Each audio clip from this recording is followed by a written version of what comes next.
Assalamualaikum warahmatullahi wabarakatuh. Perkenalkan, nama saya Suraya Nazwa Syarina dengan NIM 240504128. Saya di sini akan mereview sebuah jurnal yang berjudul Design and Experimental Analysis of Secure Data Exchange Approaches for Distributed Cyber Physical Sensor in Electric Grid System. Berikut untuk memenuhi mata kuliah sistem terdistribusi.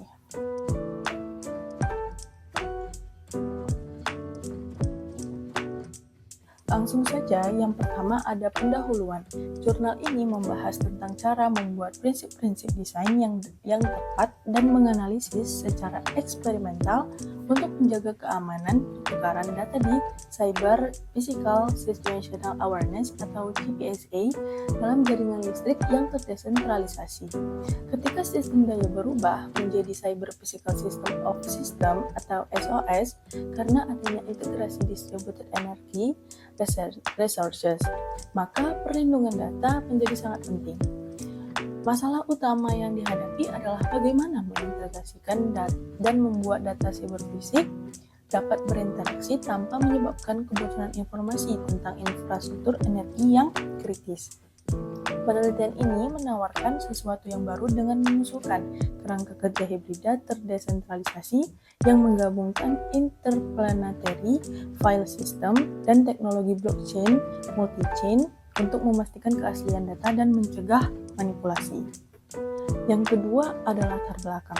Latar belakang penelitian ini berasal dari proyek FACET atau Flexible Autonomous Cyber Physical Ecosystem for Trusted Security yang menggunakan prototipe sensor bernama GRI-DNA.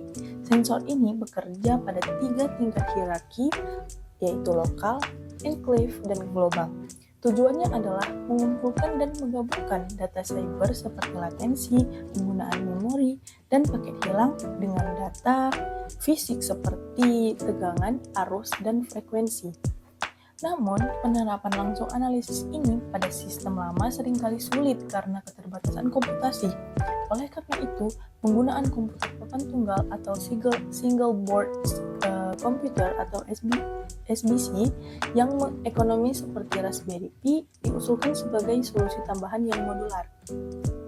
Tapi, skema ini membuka celah keamanan baru jika data dipublikasikan secara mentah. Maka dari itu, diperlukan tambahan berupa enkripsi ujung ke ujung menggunakan protokol MQTT yang dilindungi oleh TLS. Kunci enkripsinya sendiri disimpan dalam chip trusted platform module atau TPM pada perangkat keras untuk menambah keamanan. Metodologi yang digunakan pada penelitian ini menerapkan pendekatan eksperimental dengan mengintegrasikan IPFS untuk penyimpanan dokumen berseri waktu secara off-chain dan multi-chain untuk pendekatan transaksi secara non-chain. Pada skema ini, data mentah terlebih dahulu dienkripsi menggunakan kunci simetris sebelum diunggah ke kontainer Docker IPFS yang berjalan di perangkat Raspberry Pi 5. IPFS kemudian menghasilkan Content Identifier atau CID unik berbasis hash. CID dan stempel waktu ini dikirimkan ke node multi-chain atau berbasis arsitektur x86 dalam berbentuk objek JSON seragam untuk dicatat secara permanen pada ledger blockchain private.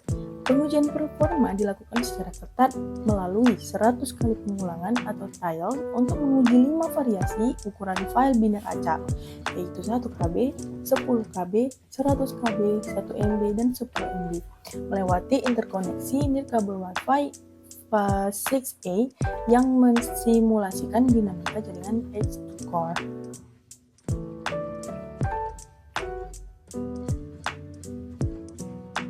Dan selanjutnya, hasil penelitian.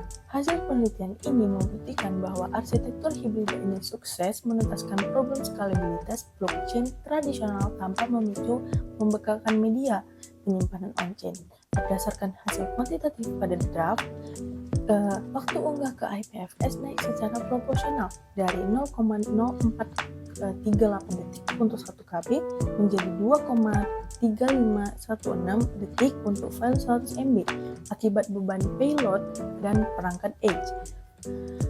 Menariknya, waktu publikasi CID ke multi-chain terbukti kontan di kisaran 0,21 detik untuk seluruh ukuran file karena muatan objek JSON yang dikirimkan selalu identik.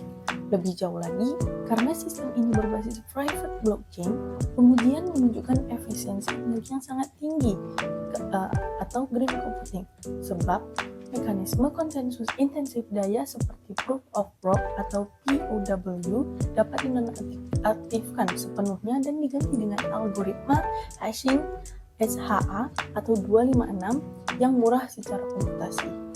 Dan sampai di penghujung topik kita, yaitu kesimpulan. Jurnal ini menyimpulkan bahwa arsitektur hibrida terdesentralisasi yang menggabungkan IPFS dan multi-chain sangat efektif dalam mengatasi masalah skalabilitas dan privasi data pada jaringan listrik cerdas. Ini menjadi referensi akademis yang sangat penting bagi mahasiswa, peneliti, dan praktisi informatika yang fokus pada keamanan sistem cyberfisik, teknologi blockchain, dan komputasi edge. Jurnal ini relevan karena membahas tentang keamanan dan privasi data yang sangat penting dalam sistem jaringan listrik cerdas. Selain itu, jurnal ini juga membahas tentang kelebihan arsitektur hibrida terdesentralisasi dalam hal efisiensi energi dan integritas data. Namun, masih ada beberapa hal yang perlu diperbaiki, seperti standarisasi kompilasi silang untuk blockchain agar dapat berjalan secara natif pada perangkat edge tanpa ketergantungan pada server eksternal. Pengujian beban transaksional simultan skala besar juga diperlukan untuk memetakan batas kejenuhan sistem secara lebih komprehensif. Dengan demikian, arsitektur hibrida terdesentralisasi dapat menjadi solusi yang lebih baik dalam mengatasi masalah skalabilitas dan privasi data pada jaringan listrik. Baik, sekian dari saya. Lebih dan kurang saya mohon maaf. Wabillahi taufiq wal hidayah. Wassalamualaikum warahmatullahi wabarakatuh.